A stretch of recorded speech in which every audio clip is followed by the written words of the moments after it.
Good morning everyone. कैसे हैं आप लोग? सभी लोग बढ़िया हैं।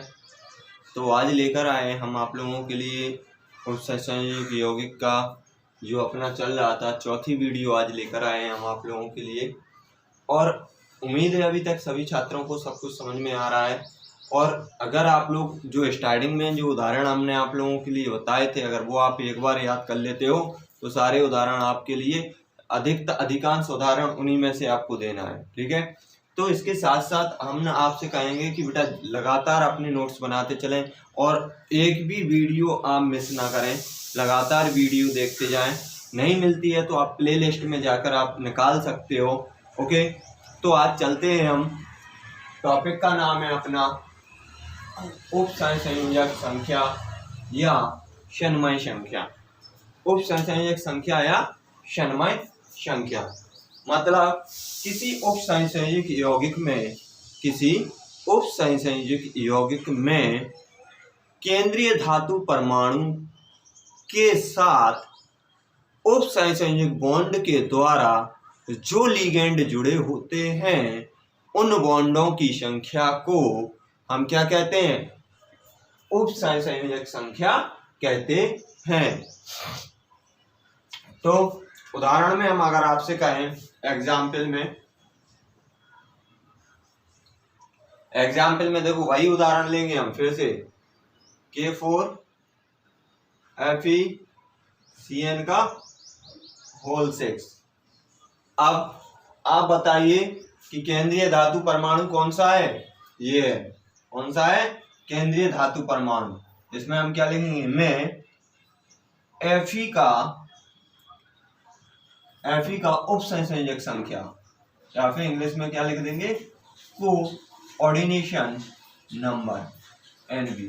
ठीक है, कोऑर्डिनेशन नंबर। ठीक, कितने हैं इसमें? अब भाई स्वाभाविक सी बात है, हमें ये बताओ, अभी तो हमें नहीं पता कि कितने हैं, कितने बॉन्ड बनाएगा ये उपसंयोजक बॉन्ड। तो हमने आपको पहले भी बताया है कि जब इसका आयनन करेंगे अपन तो हमें इस प्रकार की संरचना मिलेगी। इसमें केंद्रीय धातु परमाणु कितने हैं? 6। तो 6 उपसंयोजक बॉन्ड बनेंगे। देखो केंद्रीय धातु परमाणु कितने हैं? 6। ये केंद्रीय धातु परमाणु है, ये लिगेंड है। लिगेंड कितने हैं अपने पास? 6। मतलब लिगेंड अगर केंद्रीय धातु परमाणु के साथ उपसंयोजक बॉन्ड बनाता है तो उन उपसंयोजक बॉन्डों की संख्या को ही हम क्या कहते हैं? क्या कहते हैं? उपसंयोजक संख्या कहते हैं। देखो इधर CN CN CN और CN, ये क्या बना लिया इसने? इसमें लिगेंडों की संख्या कितनी हो गई? इतनी। अब निकालने का फॉर्मूला होता है उपसंयोजक संख्या बराबर, यहाँ लिख दे रहे हैं। ठीक है, लिख लेना यहाँ पे, नोट करके, चाहे नहीं यहाँ पे लिख लेना। ठीक है, यहाँ पे लिखे दे रहे तो यहाँ पे लिख लो उपसंयोजक संख्या। ये क्या है? उपसंयोजक संख्या बराबर लिगेंड। क्या होता है? लिगेंड इनटू लिगेंड की संख्या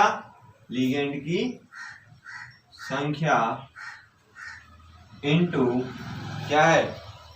दंतुकता। क्या होती है? दंतुकता। ठीक, मतलब लिगेंडों की संख्या और दंतुकता। मतलब ये आपको देखना है। इसमें क्या देखना है? दंतुकता। मतलब जो आपकी लिगेंडों की दंतुकता है और जो लिगेंडों की संख्या है, मतलब दंतुकता मतलब जो जुड़ने की संख्या है, जुड़े कैसे हैं, वो किस चीज से जुड़े हैं। दंतुकता का मतलब है जुड़ना। ठीक है, तो इनकी संख्याओं के आधार पर आपको बताना है।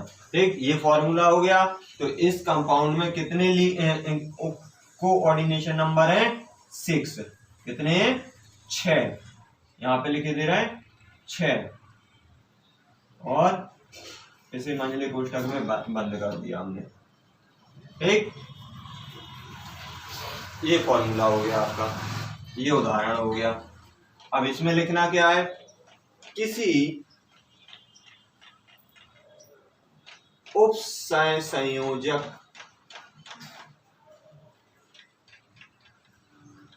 किसी उपसंयोजक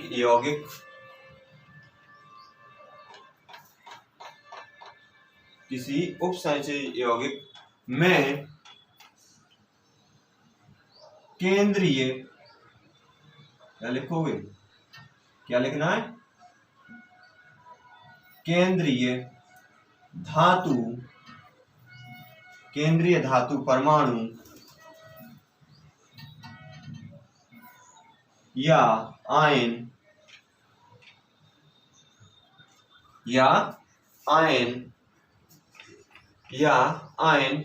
लिगेंड के साथ, क्या लिखोगे अब, लिगेंड्स के साथ जितने उपसंयोजक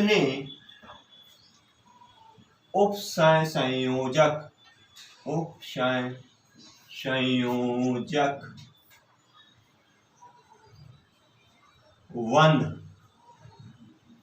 का निर्माण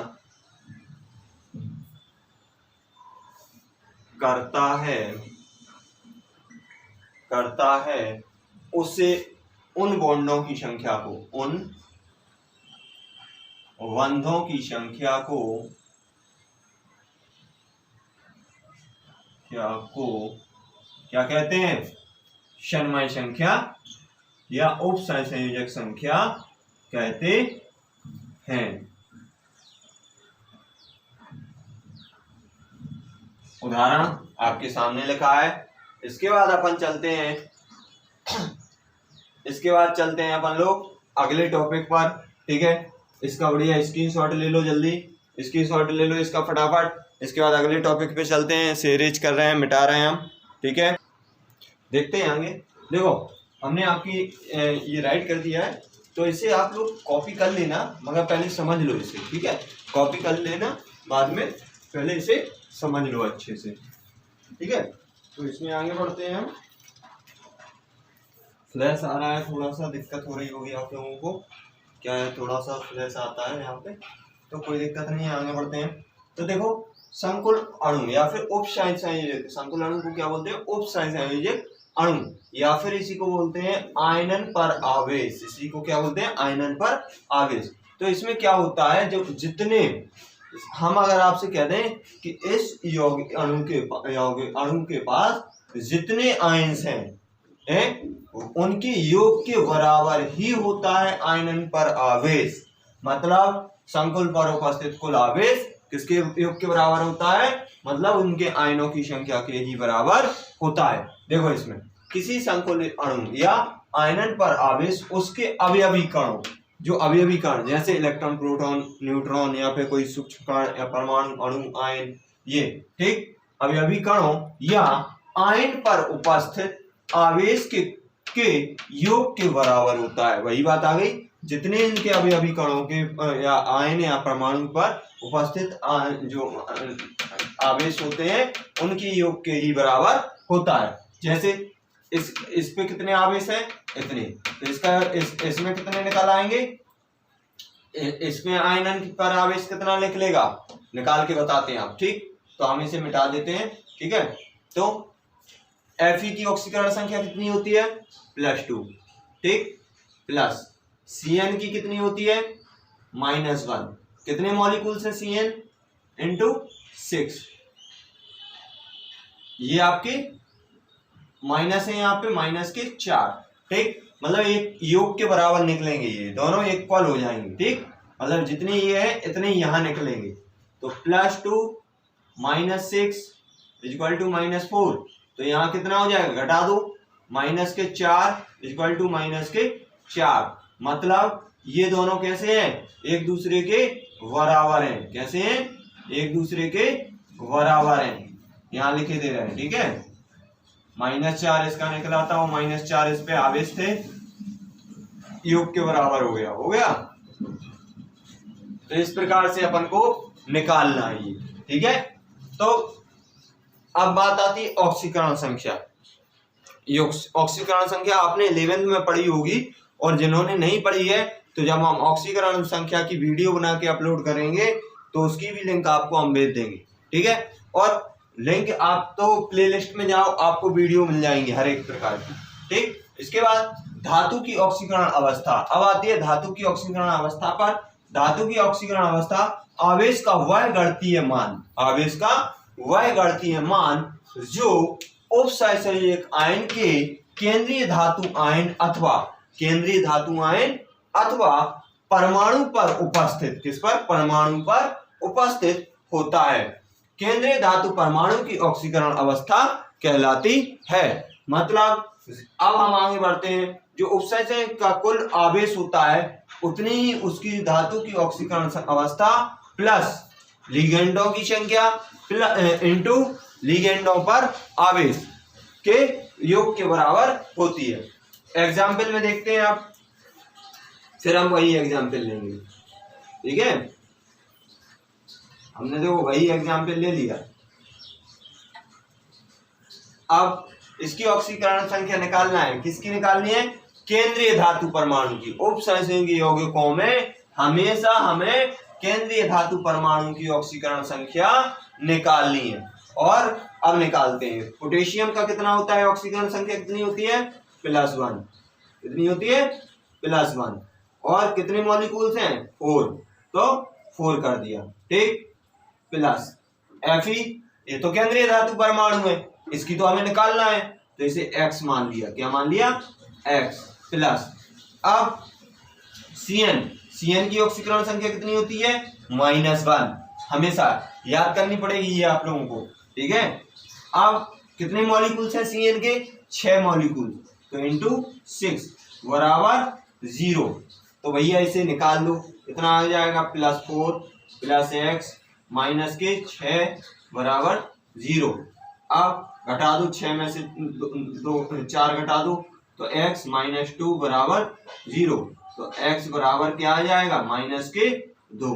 मतलब इसकी ऑक्सीकरण संख्या कितनी निकली, सॉरी इस साइड माइनस के, उस साइड जाएंगे तो प्लस के हो जाएंगे, ठीक है। इसकी ऑक्सीकरण संख्या कितनी निकली, +2, तो इसकी ऑक्सीकरण संख्या कितनी है, +2। एक और उदाहरण देखते हैं, Pt प्लेटिनम और ब्रैकेट में En का होल ट्वाइस ब्रैकेट 1 और Cl2, क्या हो गया, Cl2। इसका नाम क्या है, इसका नाम क्या है आपका, इसका नाम है आपका ethylene diamine, ethylene diamine. En का मतलब क्या है यहाँ पे, एथिलीन डाइएमीन, एथिलीन डाइएमीन है इसका मतलब। तो इसमें ऑक्सीकरण संख्या निकालनी है हमें। अब इसमें केंद्रीय धातु परमाणु कौन सा है बेटा आपका, इसमें केंद्रीय धातु परमाणु आपका प्लेटिनम है, Pt है, ठीक है। तो प्लेटिनम है, तो ऑक्सीकरण संख्या हमें निकालनी है किसकी, प्लेटिनम की। तो ऑक्सीकरण संख्या कैसे निकालेंगे बेटा हम, प्लेटिनम तो x मान लिया हमने, ठीक। प्लस इसका ऑक्सीकरण संख्या 0 होता है, ध्यान रखना। अगर आपका कोई कंपाउंड एक साथ रखा है या फिर लिगेंडों की जो ऑक्सीकरण संख्या होती है वो हम 0 रखते हैं, ठीक। तो इसमें क्या हो जाएगा आपका 0 × 2 प्लस क्लोरीन की कितनी होती है बेटा, -1। और कितने मॉलिक्यूल्स हैं, कितने मॉलिक्यूल्स हैं इसके, 2 मॉलिक्यूल, तो 2 बराबर 0। जब हमने इतना 0 कर दिया तो x प्लस ये तो 0 हो गया, 0 -2 बराबर 0, तो ये 2 उस साइड जाएंगे, तो x बराबर प्लस के कितना आ गया, 2। यही हमें निकालना था, ठीक है। तो ये आपका निकल आया। इसके बाद आता है आपका अगला टॉपिक, इसी में अगला टॉपिक आता है। फटाफट इसका स्क्रीनशॉट ले लो आप लोग, फटाफट इसका स्क्रीनशॉट ले लो, और जो भी चीज समझ में नहीं आए वो हमसे पूछ लेना आप लोग। स्क्रीनशॉट ले लो, ले लिया सभी बच्चों ने। इसके बाद अगला टॉपिक अपन पढ़ते हैं आगे। अगला टॉपिक है अपना समरूप तथा असमरूप संकुल, मतलब समरूप तथा असमरूप उपसंयोजक यौगिक, ठीक है। अपना अगला टॉपिक ये है। इसमें क्या होता है कि देखो, जिस उपसंयोजक यौगिक में सभी लिगेंड, इनमें क्या करना है अपन को, जिनमें सभी लिगेंड समान होते हैं, उन्हें हम क्या कहते हैं, समरूप कहते हैं। क्या कहते हैं, समरूप कहते हैं। और जिनमें भिन्न भिन्न लिगेंड जुड़े होते हैं उन्हें हम क्या कहते हैं, असमरूप संकुल कहते हैं। ठीक है, तो इसमें क्या लिखेंगे, जिस संकुल, संकुल को ही उपसंयोजक यौगिक कहते हैं, ध्यान रखना। ठीक है, इनके जो 3-4 नाम है। संकुल में सभी लिगेंड्स एक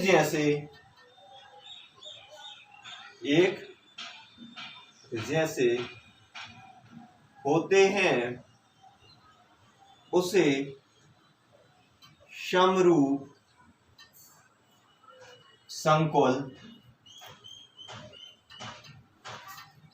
कहते हैं। समरूप संकुल कहते हैं।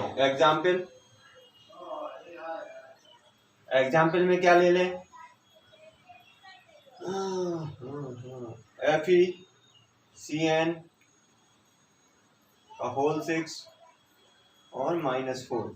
देखो फिर से वही ले लिया क्योंकि इसमें पूरे एक जैसे हैं। अब इसमें भी ले लो CO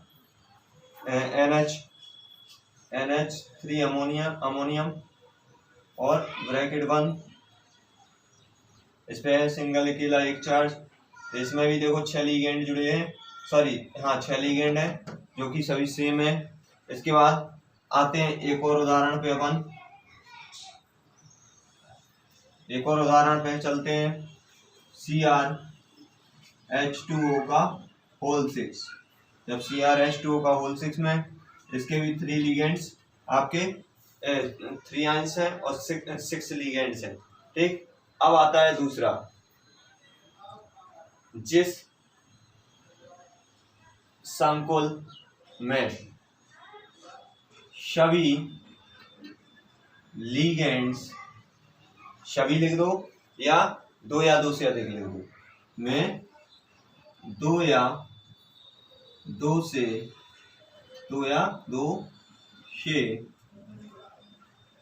अधिक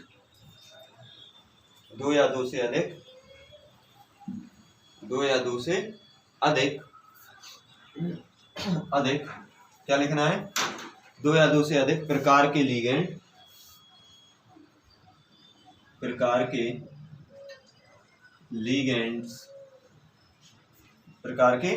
लिगेंड्स होते हैं उन्हें हम क्या कहते हैं, उसे असमरूप संकुल कहते हैं। उदाहरण में ले लो, एग्जाम्पल में ले लो। क्या लेना है एग्जाम्पल में, जल्दी लो फटाफट।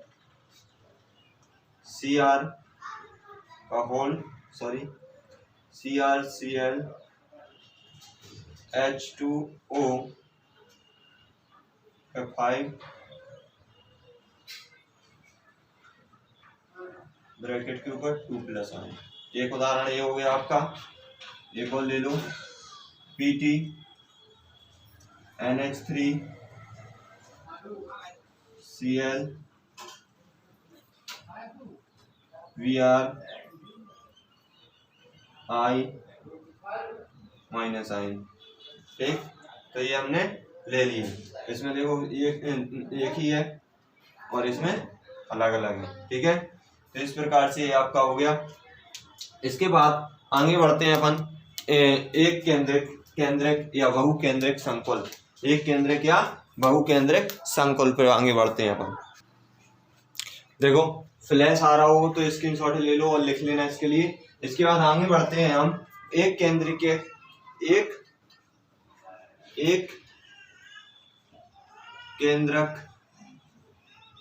तथा बहुकेंद्रक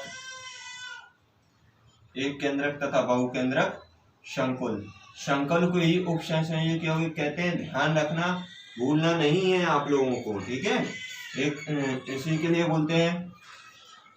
अब इसके लिए कैसे क्या कहना है, इसमें क्या होता है, देखो यदि किसी संकुल में केवल एक केंद्रीय धातु परमाणु होता है, यदि किसी केंद्रक में एक धातु केंद्रक परमाणु उपस्थित होता है तो उसे एक केंद्र के कहते हैं। और जब दो या दो से अधिक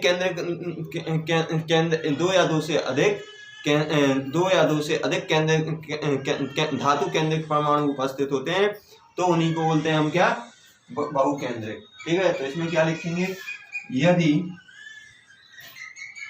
किसी यौगिक में, किसी संकुल में, ठीक है, संकुल में लिख दे रहे हैं, संकुल में केवल एक केंद्रीय धातु परमाणु, क्या लिखना है, केंद्रीय धातु परमाणु उपस्थित होता है तो उसे एक केंद्रक संकुल कहते हैं। ठीक, एग्जाम्पल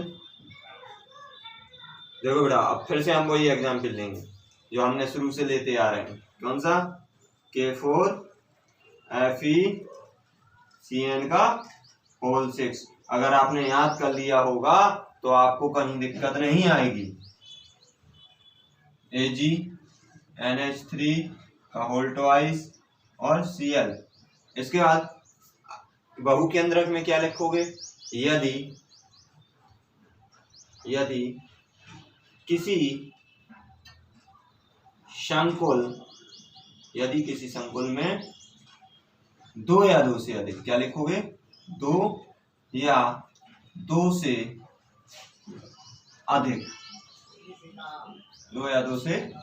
अधिक केंद्रक धातु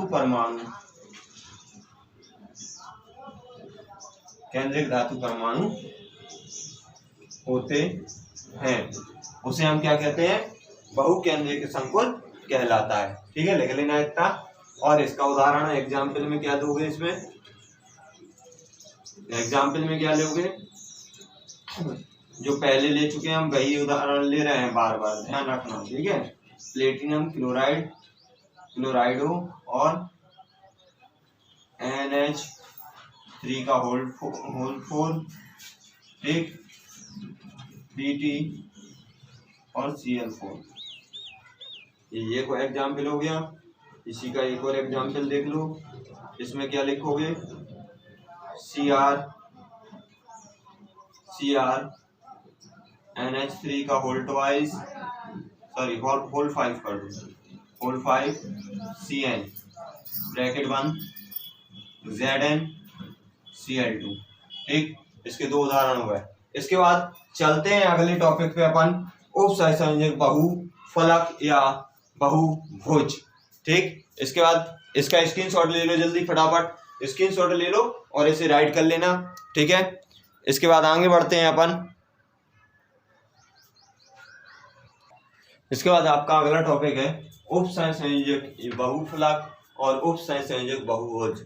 इसी को बोलते हैं उपसहसंयोजक बहुभुज भी कहते हैं, उपसहसंयोजक बहुफलक भी कहते हैं। अब इसके लिए कैसे क्या समझेंगे अपन, किसी उपसंयोजक यौगिक में उपस्थित लिगेंड्स केंद्रीय धातु परमाणु के साथ जो त्रिविम्बी संरचना बनाते हैं, क्या बनाते हैं, जो त्रिविम्बी संरचना या आकृति बनाते हैं या बनाते हैं और बनने में जो बॉन्ड पार्टिसिपेट होते हैं उनका बॉन्ड क्या, कौन से होते हैं, उपसहसंयोजक बॉन्ड से जुड़ते हैं। किससे जुड़ते हैं, उपसहसंयोजक बॉन्ड से ही जुड़ते हैं, ध्यान रखना।